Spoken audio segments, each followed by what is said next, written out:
Merdeka belajar wujud yang nyata. Raih mimpimu juga cita-cita. Generasi emas Indonesia. Bu Vera baru saja selesai melakukan supervisi kelas di kelas Ibu Emerensiana. Setelah melakukan analisis singkat, diketahui bahwa masih ada sebagian murid yang kurang aktif dalam pembelajaran. Bu Vera berinisiatif memanggil Bu Emerensiana. Namun sebelum dipanggil, Bu Emerensiana sudah hadir karena merasa tidak puas dengan pembelajaran yang dilakukannya. Okay. Ya. It's your turn, Bu Vera. It's me. It's not you. Yeah, sorry? I think you the first. As a coachee, I am coach.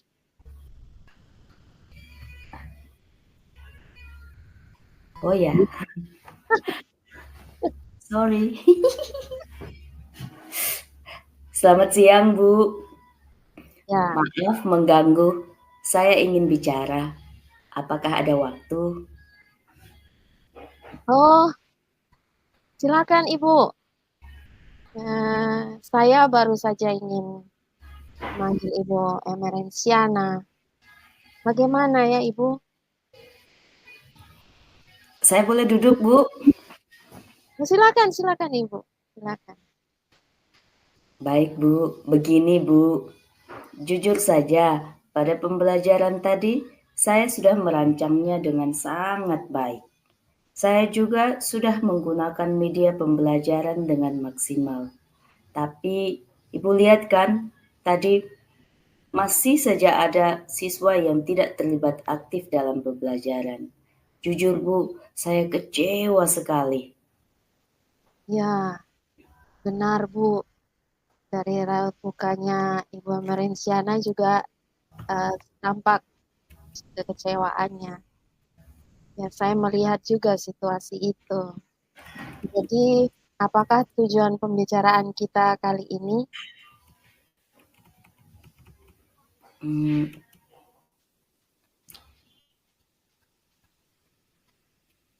Saya berharap kita bisa bertukar pikiran tentang masalah ini, Ibu. Baik, Ibu. Menurut Ibu, apakah Ibu sudah mempersiapkan pembelajaran tadi dengan baik? Benar, Ibu. Saya sudah mempersiapkan dan menyajikan pembelajaran dengan maksimal, Bu.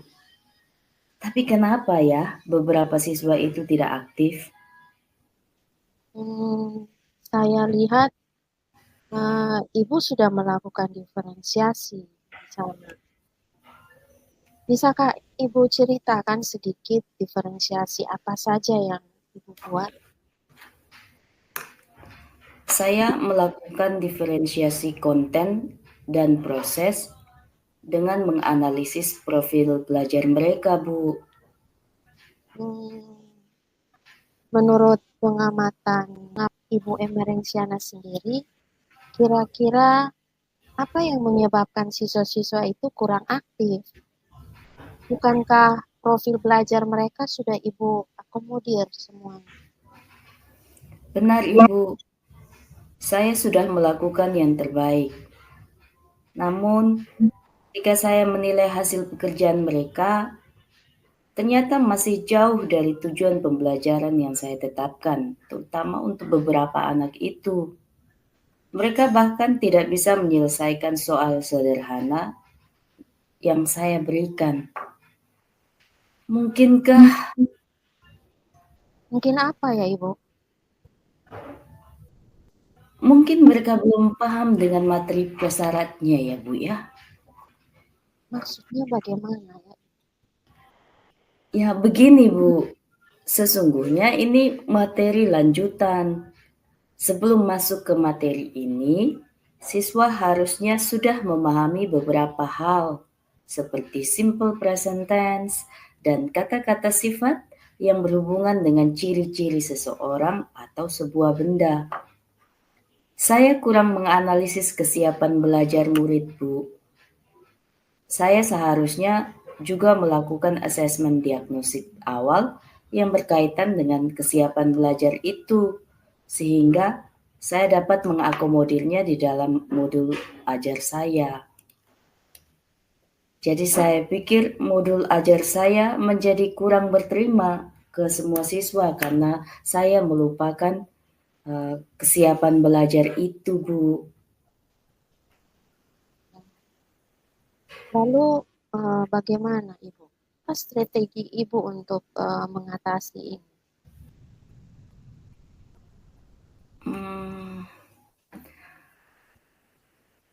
Sebelum pembelajaran, saya harus melakukan asesmen diagnostik, Ibu. Terutama di bagian tentang kesiapan belajar. Saya tidak boleh melupakan kesiapan belajar. Saya pikir saya harus melakukan pemetaan kesiapan belajar siswa sehingga pembelajaran saya bisa bermakna bagi semua. Kemarin itu yang saya petakan hanya di bagian profil belajar, Ibu. Jadi 3 gaya belajar siswa itu saya akomodir dengan melupakan kesiapan belajar. Saya lihat dari hasil ujian, dari hasil pekerjaan mereka, ya bukan karena gaya belajar mereka yang tidak saya akomodir, tapi ternyata kesiapan belajarnya yang tidak saya akomodir. Ya, benar sekali Ibu. Kesiapan belajar murid itu penting dianalisis, sehingga pembelajaran yang kita sajikan benar-benar memenuhi kebutuhan murid. Setelah pembicaraan ini, bagaimana tindak lanjut Ibu? Saya terima kasih dulu ya, Bu. Baik. Dari pembicaraan ini saya jadi tahu bahwa saya juga harus memetakan kesiapan belajar murid dalam pembelajaran saya. Sehingga ketika saya merancang modul ajar dan mengeksekusinya di dalam kelas saya menjadi lebih aktif karena semua kebutuhan siswa sudah saya akomodir. Baik, Bu. Kita memang harus berusaha sekuat mungkin atau sebisa mungkin agar semua murid itu dapat terlibat sepenuhnya dalam pembelajaran kita. Semoga pembelajaran selanjutnya bisa lebih efektif ya, Bu. Amin. Baik, Bu. Terima kasih ya, Bu, atas arahannya. Sekarang saya tahu apa yang harus saya lakukan ke depannya agar pembelajaran saya tidak seperti hari ini lagi, Bu. Saya akan berusaha melibatkan semua siswa tanpa kecuali. Ya, terima kasih juga karena Ibu sudah mau terbuka dan sukses ke depannya ya, Bu.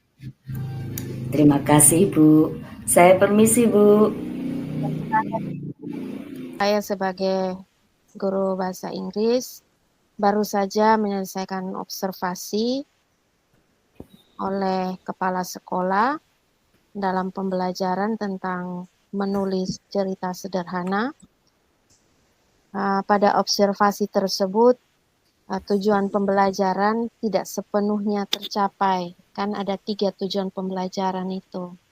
Yang pertama memahami, kemudian yang kedua memahami tentang simple present tense, yang kedua siswa mampu membuat sebuah kalimat dalam bentuk simple present tense, kemudian yang ketiga itu menulis cerita atau mendeskripsikan tentang ciri fisik seseorang. Ya, jadi yang tidak tercapai itu di bagian tujuan pembelajaran yang tentang menulis sebuah cerita sederhana itu. Dikarenakan karena waktu yang terbatas, sehingga siswa belum memahami secara mendalam cara menyusun cerita sederhana dengan baik. Bagaimana nih Bu Vera, pembelajaran yang tadi Ibu lakukan? Soalnya dari pengamatan saya, ternyata itu masih ada beberapa siswa yang kesulitan dalam menyusun cerita sederhana. Menurut Ibu Vera, kira-kira apa yang menjadi penyebabnya? Ya, benar Ibu. Saya rasa salah satu tujuan pembelajaran tidak tercapai, yaitu kemampuan siswa dalam menyusun cerita sederhana. Waktu yang ada tidak cukup untuk menjelaskan lebih dalam terkait tahapan penulisan cerita. Selain itu, saya terlalu banyak menghabiskan waktu untuk menjelaskan konsep penggunaan kata kerja pada kalimat. Karena simple present tense itu walaupun kalimatnya walaupun dikatakan simple, tapi sebenarnya tidak sesimpel yang kita pikirkan, Ibu. Jadi ada banyak yang harus saya jelaskan ke siswa agar siswa itu benar-benar memahami tentang konsep dari simple present tense itu, Ibu. Oke, baik. Jadi, kalau begitu kita fokus untuk memahami kira-kira bagaimana waktu di kelas itu bisa dikelola lebih baik agar siswa memiliki cukup kesempatan untuk menulis cerita sederhana dengan pemahaman yang lebih mendalam ya Bu ya. Oke, Iya. kira-kira apa yang sudah Ibu Vera lakukan untuk menjelaskan penggunaan kata kerja dan penyusunan cerita sederhana? Apakah ada langkah-langkah yang mungkin terlalu detail sehingga memakan waktu lebih banyak?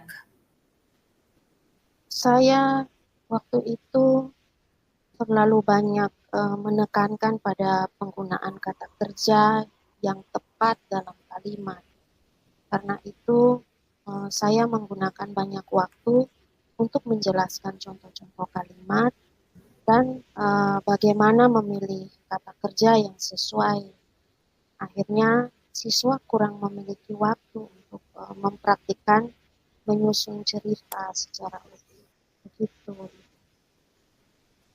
Oh, jadi waktu habis sebelum siswa mendapatkan kesempatan yang cukup untuk memahami dan Benar. kemudian mampu menyusun cerita dengan baik. Nah, berdasarkan observasi saya tadi, pembagian waktu antara menjelaskan konsep dan praktiknya itu memang belum seimbang. Iya, benar sekali, Ibu. Itu yang saya rasakan juga. Sepertinya saya terlalu fokus pada teori penggunaan kata kerja dan contoh, sehingga siswa tidak sempat mendapatkan waktu yang cukup untuk berlatih dalam menyusun cerita. Seharusnya saya lebih perbanyak dalam menyusun cerita itu daripada teori saja, begitu. Lantas apa nih kira-kira yang bisa kita lakukan untuk memperbaiki pembagian waktu antara penjelasan konsep dan praktik di kelas supaya siswa lebih siap menyusun cerita pada pembelajaran berikutnya?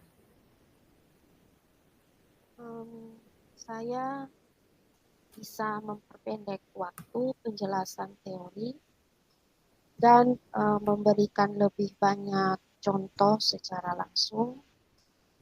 Lalu saya juga bisa membagi waktu secara lebih baik lagi, misalnya 20 menit teori, kemudian 30 menit kemudian saya pakai untuk praktik. Atau juga memberikan materi penjelasan tambahan sebagai pekerjaan rumah atau modul, sehingga di kelas bisa lebih fokus pada praktik. Jadi sebelum saya menyampaikan materi ke siswa, saya sudah membagikan materi itu ke siswa, tetapi melalui grup WA mereka, sehingga mereka bisa mempelajari materi itu. Jadi ketika di dalam kelas, saya lebih banyak pada memberikan contoh-contoh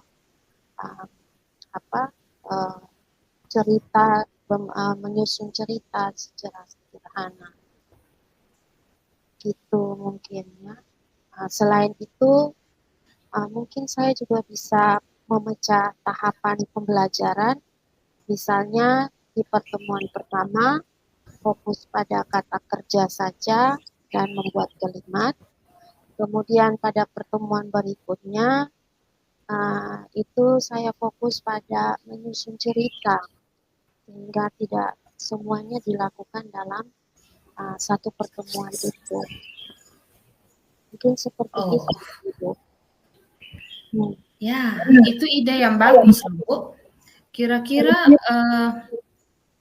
dengan ide itu berarti Ibu Vera sudah tahu solusinya, yaitu dengan cara lebih memperbanyak praktik dibanding teori, atau bisa juga memberikan materi penjelasan tambahan atau bahan ajar ke grup WA untuk siswa itu mempelajari di rumah, sehingga ketika di kelas mereka bisa fokus pada praktik.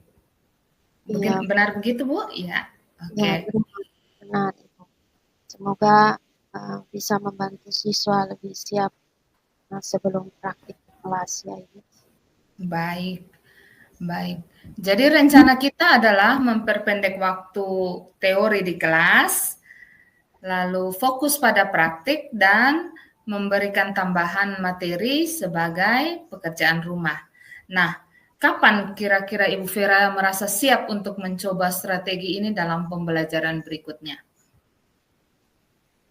Saya akan mempersiapkan materi dalam 2 hari, dan saya siap mencoba metode ini untuk minggu depan. Bagus ya, Bu ya. Saya akan mengamati lagi pada sesi berikutnya untuk melihat bagaimana kira-kira perubahan ini berdampak. Jika ada hal yang ingin didiskusikan lebih lanjut sebelum pelaksanaan, saya siap selalu membantu. Baik, Ibu, terima kasih atas arahannya. Saya akan berusaha menerapkan strategi yang tadi sudah saya sampaikan dengan lebih baik, agar siswa lebih paham dan bisa menyusun cerita sederhana. Sama-sama, Ibu. Dengan perencanaan waktu yang lebih baik, saya yakin siswa kita akan lebih banyak berlatih dan hasil pembelajaran akan lebih maksimal. Semangat ya, Bu ya. Terima kasih, Ibu. Baik. Oke. Saya akan mencoba membacakan masalahnya ya. Kita konteks skenario-nya kita bercakap-cakap nih. Iya, siap. Oke. Monggo. Ceritanya murid-murid kelas 2 SD secara klasikal itu belum memahami sinonim dari beberapa kata dalam bahasa Indonesia, seperti kata ungkapan, kata bertikai, kata perselisihan, dan masih banyak, dan beberapa lagi. Nah, itu yang menjadi kendala di kelas, dan saya membutuhkan pendapat dari teman guru saya. Oke, sip. Kita mulai? Sip, mulai. Saya panggil ya, Bu ya. Selamat pagi Bu Sulastri. Selamat pagi. Terima kasih ya Bu Sulastri sudah meluangkan waktu untuk sesi coaching hari ini.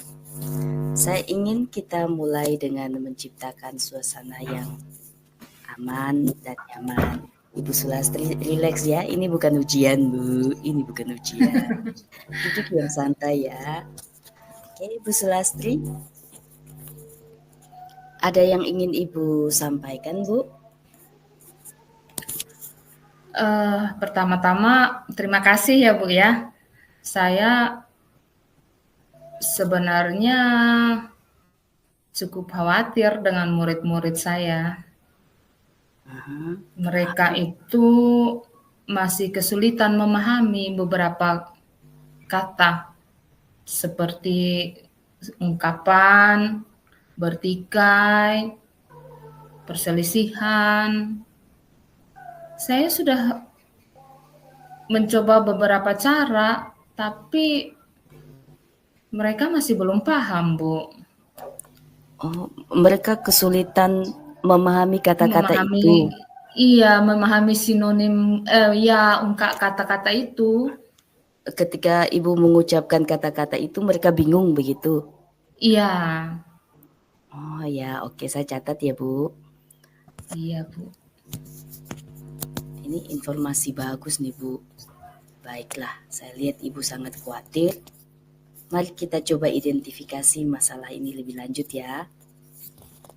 Apa yang membuat Ibu merasa kesulitan dalam mengajarkan konsep-konsep sinonim ini pada siswa? Saya rasa mereka belum memiliki gambaran yang jelas ya Bu ya tentang arti kata-kata itu. Saya mencoba memberikan contoh, tapi mereka masih bingung.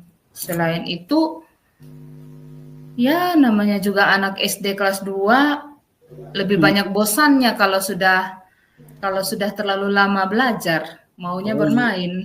Iya betul sekali, anak kelas 2 kalau sudah tidak mengerti mereka pasti bosan. Baik, terima kasih atas penjelasannya Bu.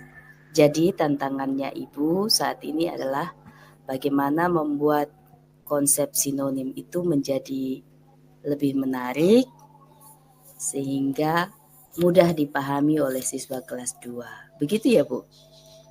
Iya Bu, benar sekali. Mari kita coba refleksi lagi ya Bu.